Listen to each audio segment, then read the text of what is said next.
gracias. Muchas gracias por la invitación.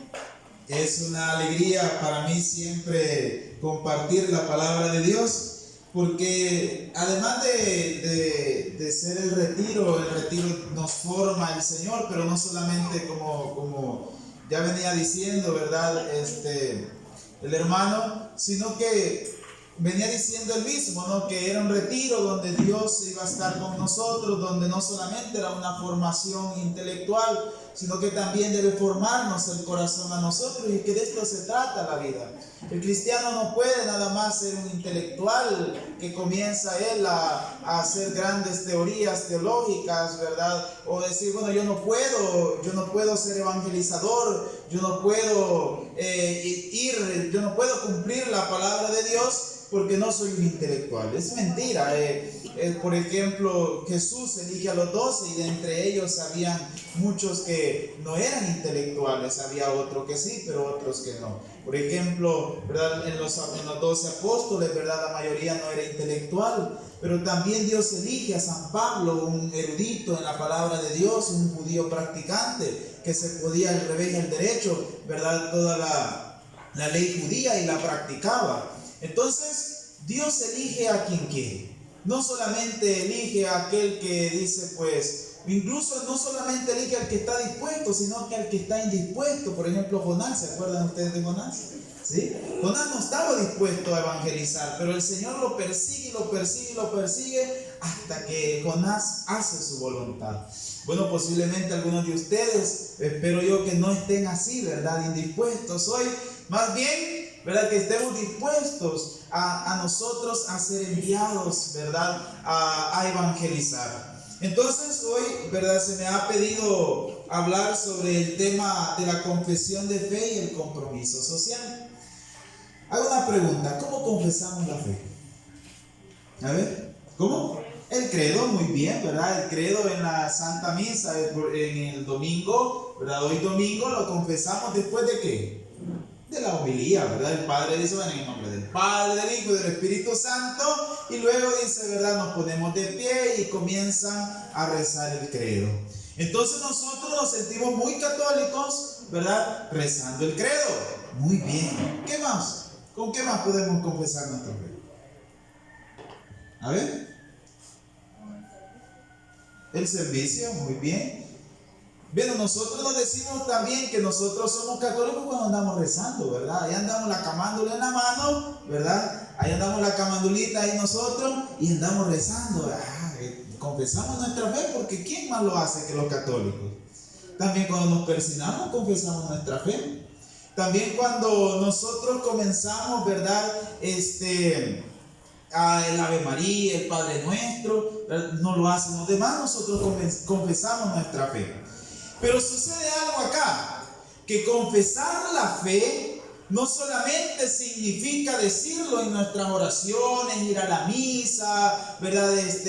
Frecuentar los sacramentos, no solamente significa eso, sino que lo que nosotros hacemos en la intimidad, en la oración, ¿verdad? En el rezo del Santo Rosario, cuando vamos a los sacramentos, cuando nosotros participamos de un evento espiritual, también nosotros, no solamente allí es que se tiene que confesar la fe, sino que aquello que nosotros estamos viviendo interiormente hay que poderlo expresar. ¿Y cómo lo vamos a expresar nosotros? Bien, fíjese bien. Si usted anda Biblia, vaya a San Mateo capítulo 25, ¿verdad? San Mateo capítulo 25, en el versículo 40. Y dice la palabra de Dios así, fíjese bien, dice así: el rey responderá, en verdad les digo que cuando lo hicieron con alguno de los más pequeños de estos mis hermanos, me lo hicieron a mí. Palabra del Señor.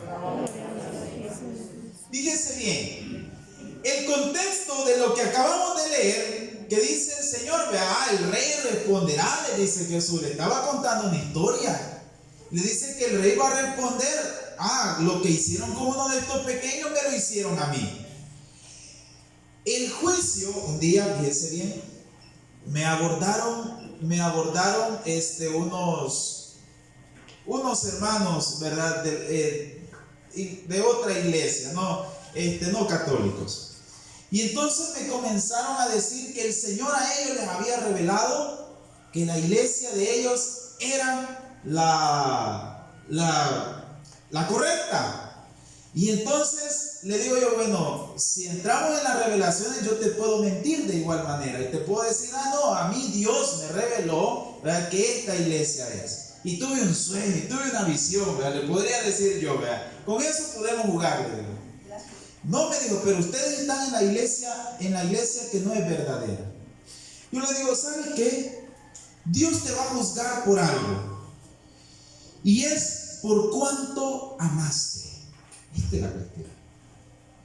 Te va a juzgar por cuánto amaste. San Mateo 25 viene y dice el juicio final, ¿sí? Y entonces comienza el Señor a decir, bueno, estaba, ¿verdad?, un grupo a mi derecha y puso un grupo a la izquierda. A los de la izquierda le pregunta, ¿verdad? Le dice, bueno, los de la izquierda, váyanse al fuego eterno. Y entonces le dicen ellos, Señor, ¿pero por qué? Si hemos expulsado demonios en tu nombre, hemos hablado, hemos predicado, Señor, pero nosotros hemos hecho tu voluntad de esa manera. No la han hecho. ¿Por qué? Le pregunta. Bueno, porque cuando tuve hambre, no me dieron de comer. Cuando tuve sed, no me dieron de beber. Cuando anduve desnudo, no me vistieron. Cuando anduve forastero, no me recibieron en su casa. Cuando estuve enfermo, no me fueron a visitar. Ni cuando estuve en la cárcel, tampoco me fueron a visitar. Entonces mi confesión de fe, bueno, Señor, yo te amo y me arrodillo y me tiro al suelo, ¿verdad?, y me doy vuelta, pero mi confesión de fe no tiene que quedarse solamente ahí, sino que tiene que encarnarse en el otro, y encarnarse significa sentir el dolor de los demás y amar a los demás. Esta es la cuestión, que nosotros, nuestro cristianismo, pensamos que solamente es decir, bueno, voy a la Santa Misa. ¿Cuándo fuimos a misa ahorita en la mañana, antes de venir acá? 1, 2. Y los demás vamos a asistir a misa, bendito sea Dios, que los hermanos de atrás también fueron. Los que vamos a asistir a misa, vamos a decir el domingo, ¿verdad? Que cuando uno va a misa temprano dice, ya cumplí, dice uno, ¿verdad? Y se siente galán que ya cumplió. Dice, usted puede ir a hacer la limpieza a su casa, puede ir a lavar, puede ir a comprar, ¿verdad?, a otro lado, puede ir a pasear. Y como usted ya cumplió, dice, entonces no tiene ya nada que hacer en la iglesia. Pero el problema es que no solo cumplimos cuando vamos a la Santa Misa. La Santa Misa es algo hermoso y es el principio, el culmen y final del cristianismo. Ahí nosotros, ¿verdad?, recibimos también a Jesús y es lo maravilloso. Pero lo recibimos, fíjense bien, con una cuestión. Nosotros llegamos allí, ¿sí? Y lo primero que hacemos es pedir perdón a Dios en la Santa Misa. ¿Sí? Hacemos el acto penitencial y luego de eso, ¿verdad?, escuchamos la palabra de Dios. Se nos da en la homilía también y en las lecturas. Luego nosotros confesamos nuestra fe. Luego también nosotros participamos de la mesa eucarística. Y para después el Padre, ¿qué dice al final? ¿Qué dice? A ver, al final, ¿cómo nos despiden? Que les vaya bien, dice, no, ¿verdad? ¿Podemos ir? En paz. Podemos morir en paz, le digo, hermano, Dios mío. No, ¿verdad? Podemos ir en paz. Pues sí, ya cumplí, dice. Pero uno no entiende que al final de la Santa Misa, cuando el Padre dice, podemos ir en paz, lo que intenta decir el sacerdote es esto: ustedes son enviados. Ahora ustedes son enviados a dar esa paz. ¿Sí? Lo que han recibido aquí, vayan a darla. Y entonces nosotros decimos que ya cumplimos solo con ir a misa. No, tenemos un deber y es a multiplicar a Cristo. Y esta es la cuestión. Fíjense bien, el Papa nos presenta eso. Vamos a leer, fíjense bien, San Lucas capítulo 6 versículo 36. Del 35 vamos a poner. San Lucas capítulo 6 versículo 35. Y dice así: amen a sus enemigos. ¿A quién van a amar? Cómo me dolió decir eso, ¿verdad? Amen a sus enemigos. Entonces dígase usted mismo: tengo que amar a mi enemigo. Dígalo. Que sí, a veces nos duele. ¿Sí? No, yo no tengo enemigos, pero tengo rencor con la señora que es mi vecina, o que me tira la basura ahí enfrente de mi casa. Tiene enemigos. Pero entonces fíjese: amen a sus enemigos, hagan el bien y presten sin esperar nada a cambio. Hagan el bien y presten sin esperar nada a cambio. Entonces la recompensa de ustedes será grande y serán hijos del Altísimo, que es bueno con los ingratos y los pecadores. ¿Con quién es bueno el Altísimo? Pero si a usted le hacen mal, devuelve mal, ¿verdad? No. Qué bueno, hermano. Sean compasivos como es compasivo el Padre de ustedes. No juzguen y no serán juzgados. No condenen y no serán condenados. Perdonen y serán perdonados. Den y se les dará. Se les echará en su delantal una medida colmada, apretada y rebosante, porque con la medida que ustedes midan, serán medidos también ustedes. Palabra del Señor. Miren qué fuerte es la palabra de Dios.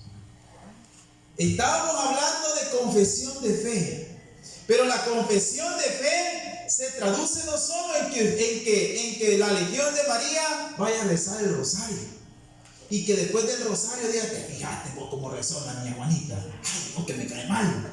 Que no. La risa. Estaba Pachito el río. Fíjense bien, no es así. No es que los misioneros vayan a decirme: ahí fíjate cómo predicó el hermano, me hubieran puesto a mí mejor, ¿verdad? No. O la renovación ni hizo bajar el Espíritu Santo al hermano que le tocaba el del retiro ahí. ¿Cómo se llama el tema del Espíritu? Así se llama el Espíritu Santo.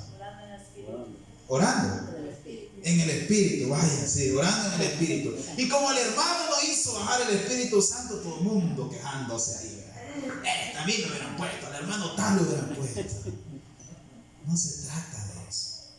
Se trata acá de ser compasivos, de ser misericordiosos. La confesión de fe no solo se trata de venir a sentarse acá y decir, ¿verdad? Venir a hablar bonito, miren, nos comprometimos y qué bueno, ¿verdad? Pero cuando salimos de acá, la confesión de fe se traduce en el compromiso social. Y el compromiso social es vivir en comunidad. Dígame usted, cuando solamente el momento en que usted está solo, ¿cuándo va al baño? De ahí siempre está con alguien. Nace, ¿y quiénes están ahí? Su mamá, ¿y quién más? Los médicos, exactamente. Después va creciendo, usted llega a su familia, ¿verdad? Llega a la casa y está su familia, y está: ay, qué bonito el niño, y le agarran los cachetitos al pobre bichito, ¿verdad? Ahí está con gente. Bueno, va creciendo y lo ponen al kinder. ¿Y en el kinder qué pasa? Hace amiguitos, ¿verdad? Y entonces pasa con los docentes y pasa con los amiguitos. Va creciendo y va a básica.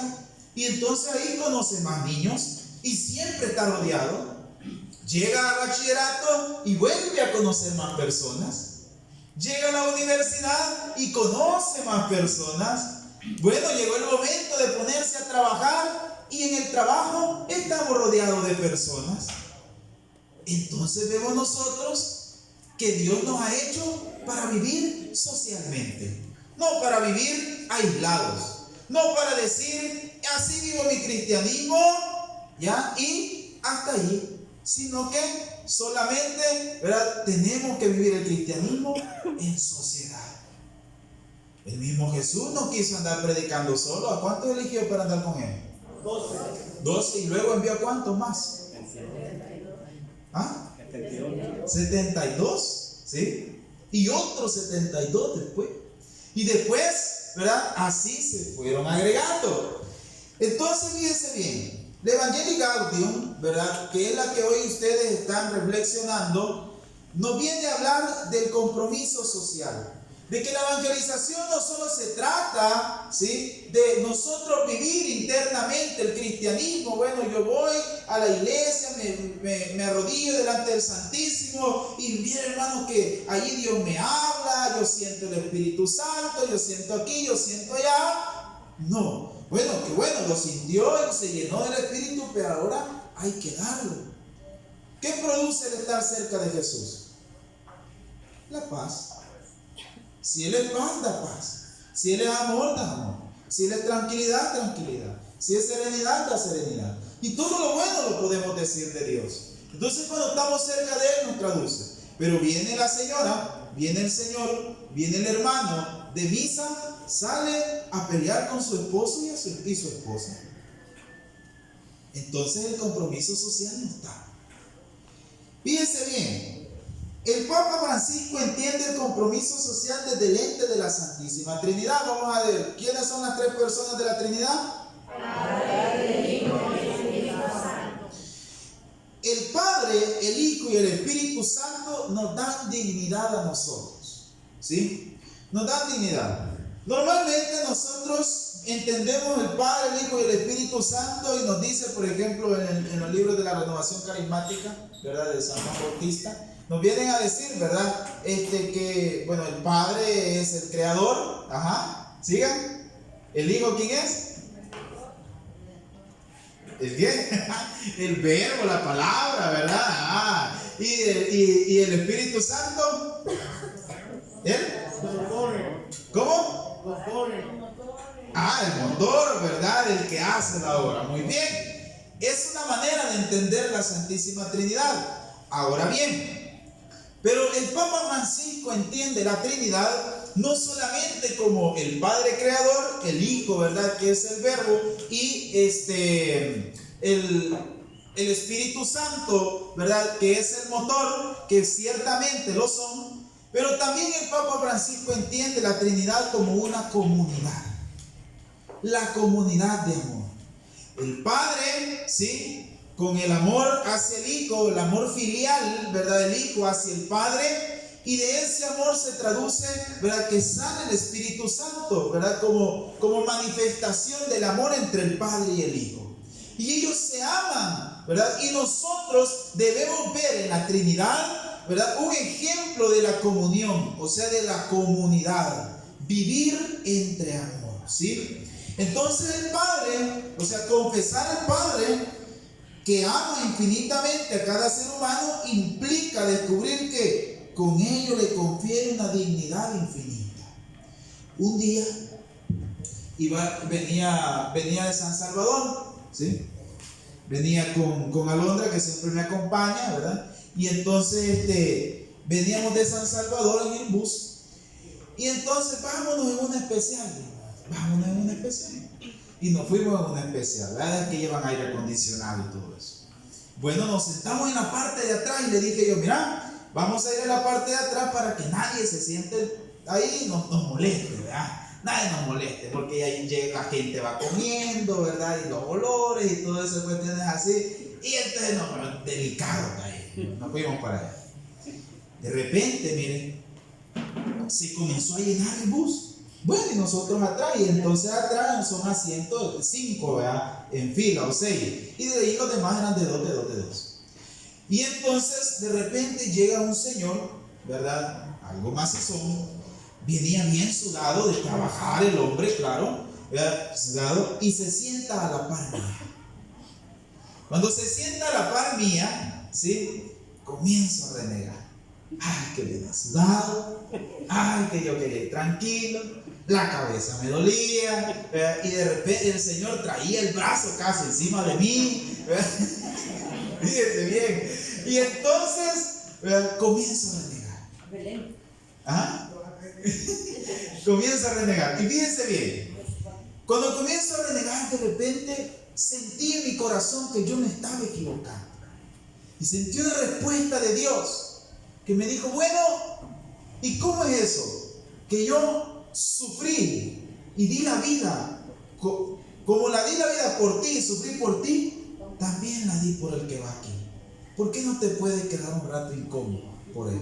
Si yo también lo amo a él. Comienzo yo a pedirle perdón a Dios y entonces entra la paz a mi corazón. El compromiso social de yo, bueno, el cristiano, el que venía rezando, ¿verdad? Y se venía quejando, pero de repente Dios me dice, hey, el que está a tu lado también tiene dignidad. También yo lo amo. También yo he dicho que mi hijo baje para morir por él. Fíjese, esta es la cuestión que nosotros no reconocemos cuando no tratamos bien al hermano, cuando no le abrimos nuestro corazón, cuando no le escuchamos. No estamos reconociendo que Cristo también murió por él. Entonces el compromiso social del Padre nos dice a nosotros que tanto nos amó y tanto nos ama y por tanto tenemos dignidad, porque Cristo nos ama, porque Dios nos ama. Confesar que el Hijo de Dios asumió nuestra carne humana significa que cada persona humana, dice el Papa Francisco, ha sido elevada al corazón mismo de Dios. Confesar que Jesús dio su sangre por nosotros nos impide conservar alguna duda acerca del amor sin límites que ennoblece a todo ser humano. Su redención tiene un sentido social porque Dios en Cristo no redime solamente la persona individual, sino también las relaciones sociales entre los hombres. Dice la palabra de Dios allá en San Juan 3:16, tanto amó Dios al mundo que envió a su Hijo único, ¿para qué? Para que todo el que crea no se pierda. Ajá, y quien crea en Él no se pierda, sino que tenga vida eterna. Pero dígame, ¿solo la mandó por la hermana, solo lo mandó a morir por la hermana que está acá? ¿Por quién también?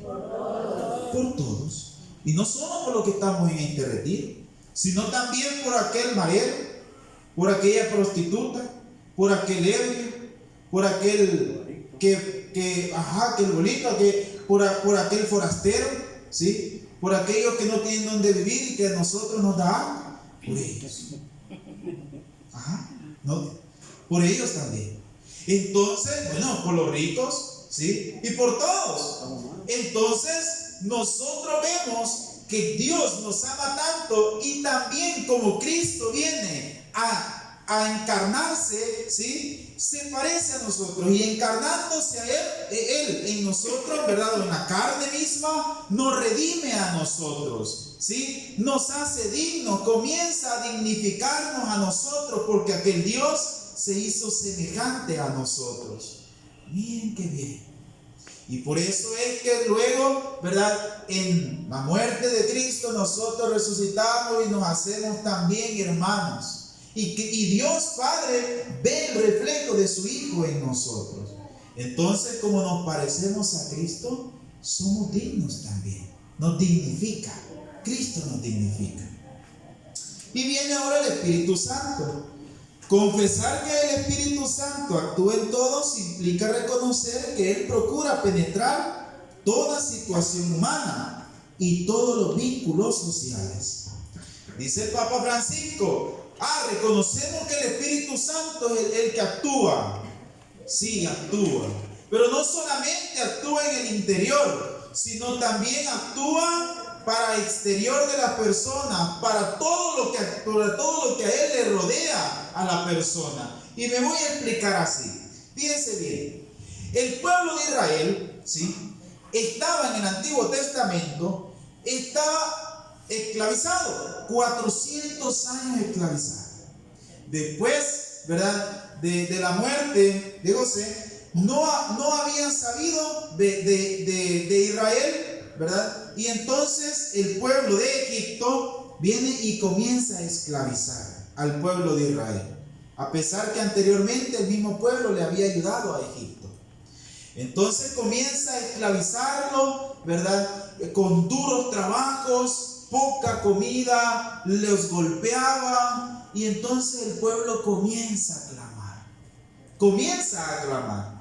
Y clama al punto que Yahvé oye los gritos de auxilio del pueblo. Baja, dice la palabra de Dios, que él baja a ver lo que estaba sucediendo y se dio cuenta que el pueblo estaba siendo oprimido. Entonces, como estaba siendo oprimido, ¿sí?, él manda el profeta. ¿Y a quién mandó? A Moisés. Muy bien, mandó a Moisés. Y como mandó a Moisés, y Moisés solo le fue a decir: vaya, tranquila, hermano, hermana, ¿verdad? Quédese sufriendo, ¿verdad? El Señor, ¿verdad?, le va a recompensar en el interior. ¿Eso le dijo? No le dijo eso. Lo que pasó fue que él intenta sacarlos de la opresión que estaban viviendo socialmente. Y entonces, ¿verdad?, con ayuda de Dios los sacan con prodigios y señales, y el pueblo fue liberado, no solamente de cuestiones personales, sino todo un pueblo fue liberado. El Padre intervino para eso. Bueno, vámonos a los evangelios. Los evangelios, hay algo. Hubo un hombre, fíjese bien, un hombre que comenzó a gritarle: Señor, Hijo de David, ten compasión de mí. Y dice que había un tumulto de gente increíble y el Señor iba pasando. ¿Se acuerdan de ese texto bíblico ustedes? El Señor iba pasando. Y entonces cuando va pasando, ¿verdad?, escucha. La gente lo estaba tratando de callar a aquel ciego. Y entonces él escucha que le estaban clamando y se vuelve a ver y dice: tráigamelo acá. Llegó el ciego. ¿Y qué le pidió el ciego? ¿Cómo? Que le diera $1 millón y que se iba a ir tranquilo. Que le sanara la vista. Le dijo el Señor: fíjese bien, ¿qué quieres que haga por ti? ¿Y qué le respondió él? Que vea. Señor, que vea. Yo me imagino que si el Señor le estaba diciendo: ¿qué quieres que haga por ti? ¿Por qué nada más el ciego quería ver si estaba en pobreza? Que usted no le hubiera pedido: el Señor, dame una casa donde planta, vea, un carro, ¿verdad? Señor, dame los zapatos de marca. Y yo le hubiera pedido, hermano, no le hubiera pedido a usted. Ya te quedo ciego. ¿Ajá? Ya te quedo ciego. Y hubiera seguido ciego, pero viviendo bien. ¿No cree usted? No. No,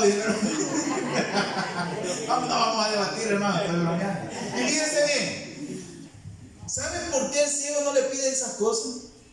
En el Antiguo Testamento, bueno, en el Antiguo Testamento, claro, y en el Nuevo Testamento, en tiempo de Jesús, el hecho de que la persona estuviera enferma significaba, ¿verdad?, que la persona había pecado. Una enfermedad tenía y era para decir que había pecado. Por eso cuando ve a otro ciego, los apóstoles le preguntan: Señor, ¿y quién ha pecado para que él esté ciego? ¿Él o sus padres? No, hombre, nadie ha pecado, le dice el Señor, ¿verdad? Es para que la gloria de Dios se manifieste. Entonces lo mismo pasaba con este ciego. El cieguito estaba condenado a pedir, a mendigar por la situación que él estaba teniendo. ¿Por qué? Porque como a él lo habían aislado, dice el Papa Francisco, ¿verdad?, que son los desechos de la humanidad. A él lo habían aislado y Jesús andaba predicando en las periferias, o sea, en las orillas, en donde no estaba la gente, ¿verdad?, que tenía mucho dinero, sino aquellos que habían sido excluidos. Allá está también, por ejemplo, los leprosos. Los leprosos tenían que andar con una campanita. Ya saben ustedes, ¿verdad?, que tenían que andar con una campanita. Y esa campanita significaba que venía un hombre con lepra y todo el mundo salía corriendo, porque la lepra para ellos se iba a pasar, se les iba a pasar, se iban a contagiar y eran impuros. Entonces tenían que andar con una campanita y entonces eran desechados. El Señor va allá y comienza a predicar. El cieguito estaba condenado ¿a qué? A mendigar. Y entonces él le pide: Señor, que yo vea. Y entonces él le devuelve la vista. ¿Y qué pasó cuando le devolvió la vista? Bueno, cuando le devolvió la vista no solo comenzó a ver bien, sino que también el hombre ya no era impuro. Tenía que presentarse ante el sacerdote a que el sacerdote dijera claramente: él ya no es impuro porque está sano. Entonces puede reintegrarse a la sociedad, puede entrar al templo también. ¿verdad? Y entonces comienza a reintegrarse en la sociedad enseguida y obviamente a trabajar posiblemente. Bueno, también el hombre estaba, por ejemplo, ¿sí? Estaba en la sinagoga y entonces allá estaba llenísimo, no podían entrar. Y 4 hermanos traen a una persona, ¿verdad? Paralítica. 4 amigos, perdón. Una persona paralítica. ¿Y qué pasaba? Como no podían entrar, ¿qué hicieron? Se subieron al techo, ¿verdad? Quitaron parte del techo y lo bajaron frente a Jesús. Y entonces viene Jesús, ¿verdad? Viene Jesús y comienza a decirles, ¿verdad? Tus pecados quedan perdonados. Interiormente comienza a trabajar el Señor en el paralítico. Pero luego lo levanta. ¿Y qué significaba que el hombre se fuera caminando con la camilla después que el Señor lo había sanado? Que él estaba ya listo para reintegrar en la sociedad. Las sanaciones de Jesús no eran simplemente por sanar, sino también para que socialmente ellos, ¿verdad?, tuvieran una vida íntegra. Y esto es en el Evangelio. Ya vimos nosotros en el Antiguo Testamento, hoy también nosotros vimos ya en el Evangelio. Y fíjense bien, Hechos de los Apóstoles y seguido para ello, de todo el Nuevo Testamento. Hechos 2:42. A ver, ¿quién se puede esa cita? Hechos 2:42. ¿Qué dice la Biblia? Estaban reunidos los apóstoles. Vamos a leerlo. Hechos 2:42.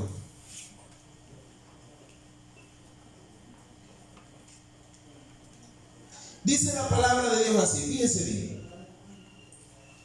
La primera comunidad se titula, en la Biblia latinoamericana, eran asidos a la enseñanza de los apóstoles, a la convivencia fraterna, a la fracción del pan y a las oraciones. Toda la gente sentía un santo temor, escuche bien, ya que los prodigios y señales milagrosas se multiplicaban por medio de los apóstoles. Todos los que habían creído vivían unidos, compartían todo cuanto tenían, vendían sus bienes y propiedades y repartían después el dinero entre todos según las necesidades de cada uno. Todos los días se reunían en el templo con entusiasmo, partían el pan en sus casas y compartían la comida con alegría y con gran sencillez de corazón. Alababan a Dios y se ganaban la simpatía de todo el pueblo. Y el Señor agregaba cada día a la comunidad a los que se iban salvando. Palabra de Dios. Dice, fíjense bien, todos los que habían creído vivían unidos. ¿Vivían cómo? Unidos. Compartían el pan, los bienes. Imagínense usted, mira hermana, y cree que no podemos vender el terrenito que tiene usted ahí para, pues sí, y me da la mitad a mí. Yo no tengo casa. No tengo yo también. Ajá. A ver, yo veo que algo grande en los terrenitos por aquí. Podemos partir la mitad y me vengo a vivir por ahí. Pero no, los apóstoles decían, bueno, allá está el fraude de Ananías y Sara, ¿verdad? Que ellos no eran unidos, ellos inventaron algo, vendieron el terreno y dijeron que lo habían vendido a un precio. Y luego, no era ese precio, le dijeron al apóstol, mira Pedrito, véate que lo vendimos, vea, a 1,000 pesos lo vendimos. Y ellos lo habían vendido a 2,000. Y entonces Pedro le dice, bueno, a mí me podés engañar, pero al Espíritu Santo no, por eso cae muerto. Y cae muerto el hombre. ¿Sí? Así dice, hermana. Entonces fíjense bien, el engaño. La primera comunidad vivía unida, compartían todo cuanto tenían. El dinero lo repartían, ¿verdad? Del más rico lo repartía al más pobre. Y la idea era que todos tuvieran lo mismo.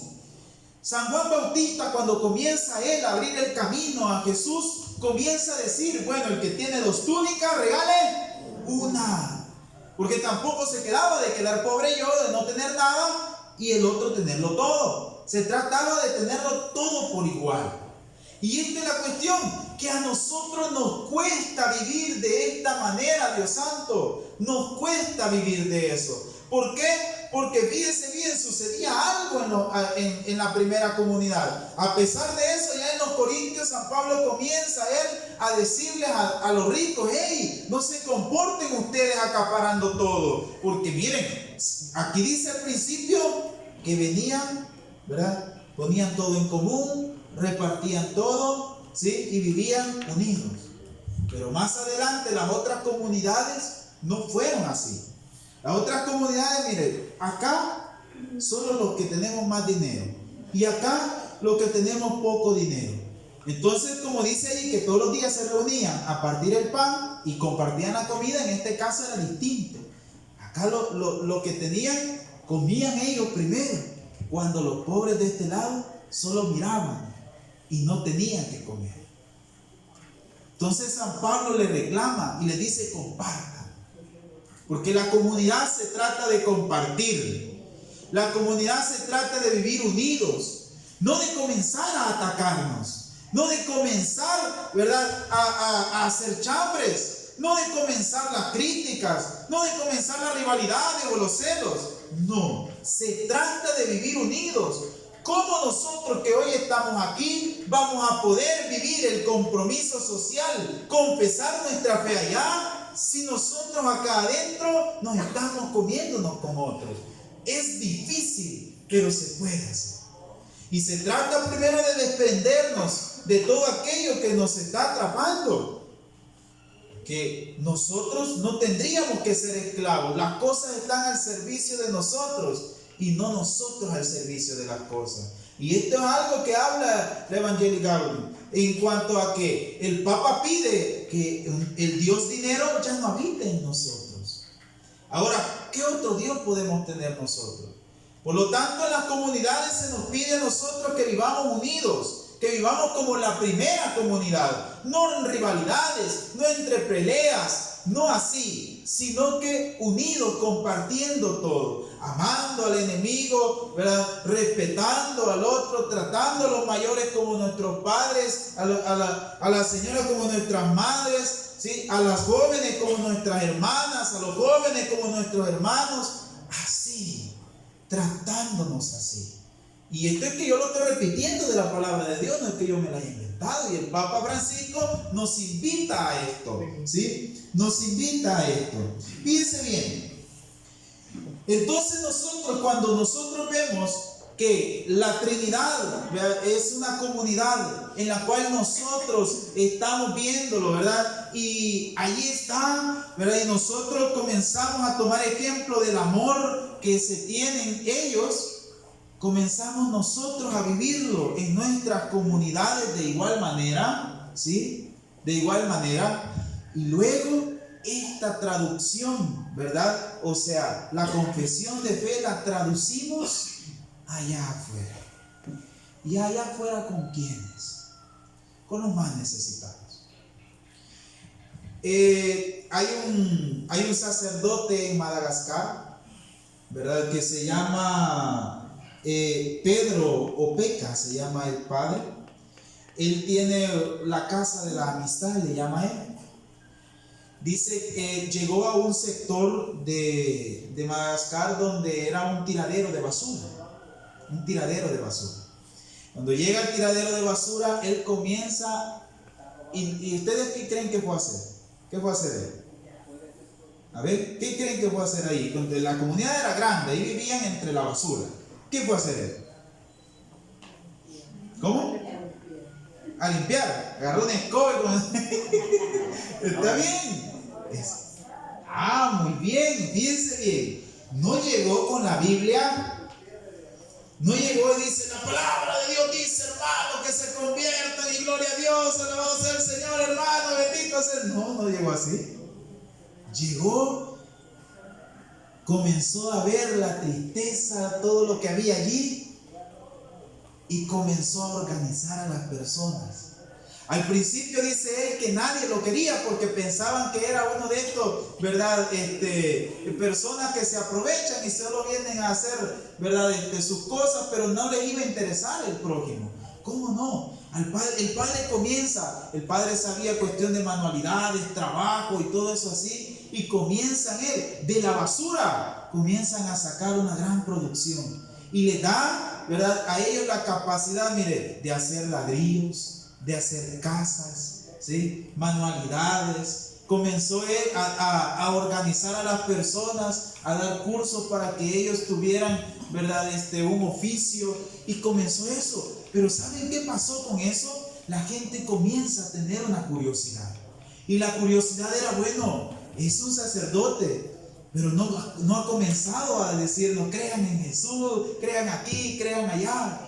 Sino que con su testimonio y el compromiso social, la gente comienza a seguir la fe de él.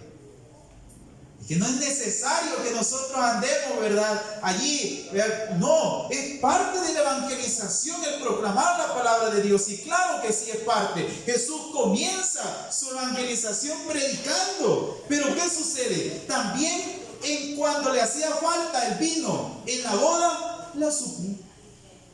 Cuando el enfermo estaba pidiéndole que lo sanara, lo sanó. Dice la palabra de Dios que tuvo compasión de todos los enfermos y lo sanó. Entonces nosotros, el compromiso social también se traduce en hacer de las otras personas que tengan una vida integral social. Y la vida integral no solamente significa, hey, vaya, vamos a ir al retiro, el hermano está pasando una situación económica bien fuerte, vaya, lo llevamos al retiro, hermana, crea, vamos a orar por usted, hermana, vamos a orar, y el Señor va a orar, ya va a ver que le va a pagar esa deuda, y gloria a Dios, y proclamamos, pero nadie hace una colecta para ella. Fíjese bien, nadie hizo una colecta. Hermana, está con cáncer el hermano, ¿verdad? Está a los que tienen cáncer se le da la quimioterapia, ¿verdad? Entonces está con cáncer el hermano y la quimioterapia, ¿verdad? Pero nadie le dio un centavo para ir a la quimioterapia. El hermano está pasando una situación difícil, ¿verdad? Pero nadie le ayuda. Entonces, ¿en qué se traduce nuestra fe? ¿En solo ponernos de rodillas? No. Ese es el principio para nosotros tomar la fuerza de Dios. Pero también la fe se traduce en eso. Y Santiago lo viene a decir. No crean que yo solamente te digo, hermano, no creen en el Espíritu Santo y en la gloria de Dios. ¿Cómo no? He visto ciegos sanar, ¿sí? He visto paralíticos levantarse frente a mí. Pero la cuestión es que acá hay algo más. Santiago comienza a decir, bueno, hermano, le dice, ¿verdad? Le dice, bueno, tú tienes fe. Yo tengo fe. Demuéstrame tu fe sin obras y yo te mostraré mi fe a través de las obras. Santiago. Y yo te mostraré mi fe a través de las obras. Y dice, supongamos, bueno, voy pasando y de repente veo a alguien forastero, alguien que no tiene casa. Y entonces está allí, está de noche, con frío, ¿sí? Y está ahí temblando. Yo paso y le digo, bueno hermano, la palabra de Dios dice, y hasta me le siento allá a la par, ¿verdad? La palabra de Dios dice que el Señor, ¿verdad? Ama a los pobres y que tanto amó Dios al mundo para que entregó a su único hijo, que Dios, y voy a orar por ti, hermano. Y comienza a orar usted por el hermano que está ahí y dice, que Dios le bendiga. Y usted dice, wow, bien predicado. Pero viene Santiago y dice que él va pasando. Y dice, tiene frío. Consigamos una cobijita. Se la ponemos. ¿Y qué pasó ahí? La obra está muerta. Muy bien. Es que el hermano le oró, le predicó, le evangelizó y todo. ¿Pero qué no hizo? La obra. En cambio, cuando el hermano aquel ni siquiera le habló de Dios, pero con aquel signo de cobijarlo, de abrazarlo, de llevarlo a un techo, entonces ese hermano supo que Dios existía, porque ahí en el hermano se reflejaba Dios. Y no solamente en aquel que pasó diciéndole, Dios le bendiga, que le acobije, le guarde, sino que él tomó la iniciativa y llegó sabiendo que Dios pide que nosotros vayamos donde el pobre. Ahí está, y lo acobija, lo acoge. El hermano seguramente va a decir, wow, Este sí es Cristo el que me vino a tocar aquí. Hay una historia, a mí me encanta, hay una historia de un musulmán y un español. Se la voy a contar. Estaba el musulmán, ¿sí? Bueno, va y él migra hacia España, y entonces él tenía muchos problemas con la situación que estaba pasando, ¿verdad? En su país. Había una pobreza inmensa, la familia, ¿verdad? No lo amaba, ¿verdad? Le maltrataba mucho, pero sin embargo él migra hacia España a estudiar. Llega a España y entonces en la universidad se encuentra con un español católico. Entonces el español lo recibe, ¿verdad? Lo recibe, ¿qué tal? Comienzan ellos a hablar un poco. El español comienza a contarle la situación familiar agradable que él vivía, ¿sí? Como católico. Y entonces luego, ¿verdad? El musulmán comienza a abrir su corazón también. Le entró curiosidad que le hablara sobre su vida. Y entonces comienza a abrir su corazón y le comienza a contar, porque se hicieron buenos amigos, comienza a contarle la situación, ¿verdad?, de tristeza que él vivió en su familia y a lo largo del viaje hacia España. Entonces, el español le comenzó a tomar interés. Como amigo le apoyaba en todo lo posible, y de repente le entra una curiosidad al musulmán. Y dice, bueno, mira, fíjate que yo tengo una curiosidad, pero yo quiero ser católico. El musulmán, ¿verdad?, al español. Yo quiero ser católico. Entonces el católico español se dirige a un sacerdote y le dice, mire, yo tengo un amigo que quiere ser católico. Entonces lo lleva donde el sacerdote comienza a darle, ¿verdad?, la catequesis, y al final el musulmán, ¿verdad?, se hace católico. El día, ¿verdad?, de la vigilia pascual, en la iglesia, estaba en la iglesia, pongamos que esta es la iglesia, y entonces atrás del altar hay un tipo subterráneo con una pila, como lo hacían en las primeras comunidades, ¿verdad?, en la iglesia primitiva. Se vestían de blanco, entraban a la pila bautismal, ¿verdad? Acuérdense que sumergir es morir, ¿verdad? Y al salir, ¿verdad?, al emerger, es resucitar en Cristo. Nos sumergimos en el bautismo, ¿verdad?, en la muerte de Cristo, y resucitamos con Él. Entonces sale y luego lo paran frente al altar, y aquellos miles de personas que estaban en esa iglesia comenzaron a aplaudir. La gente le entró curiosidad, ¿cómo un musulmán puede hacerse cristiano? Y entonces le llegaron a preguntar, después de la misa y de todo, le llegaron a preguntar, mira, ¿y cómo tú quisiste hacerte católico? Entonces él le dice, ¿saben por qué me hice católico? Porque por primera vez alguien se interesó por mí. El compromiso social es interesarnos por los demás. Y así nosotros también confesamos nuestra fe, y también nosotros ganamos corazones y almas para Cristo. Ahora la pregunta es, ¿qué van a hacer como comunidad? ¿Qué van a hacer como iglesia? ¿A quién van a ir a apoyar hoy? ¿A qué familia van a subsidiar? ¿A qué estudiante, a qué niño le van a dar un estudio? ¿A qué? Ustedes pueden hacer miles de obras, nosotros podemos hacer mucho, organizándonos lo podemos hacer. Pero hoy la pregunta que es, ¿qué haré yo?